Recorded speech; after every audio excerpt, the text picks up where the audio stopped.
नमः। मम नाम रोशनी।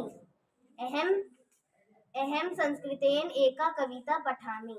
प्रकत्तेषु रम्भ्यं विशालं प्रिकामं शरीतारिहारे ललालं निकामं हिमाद्रीललाटे पदे चे विसिन्धु प्रियं भारतं सर्वथा दर्शनीयं धनानं निधानं धराया प्रधानम् इदं भारतं देवि लोकेन तुल्यम् यशो यस्य शुभ्रत् विदेशेषु गीतं प्रियं भारतं तत् सदा पूजनीयं प्रियं भारतं तत् सदा पूजनीयम् अनेके प्रदेशा अनेके च वेशा अनेकानि रूपाणि भाषा अनेका परमयन्त्र सर्वे वयं भारतीया प्रियं भारतं तत् सदा रक्षणीयं प्रियं भारतं तत् सदा रक्षणीयं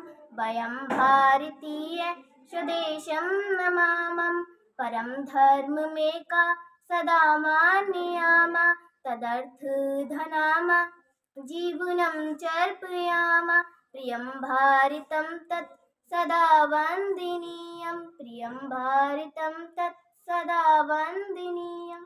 थैंक यू।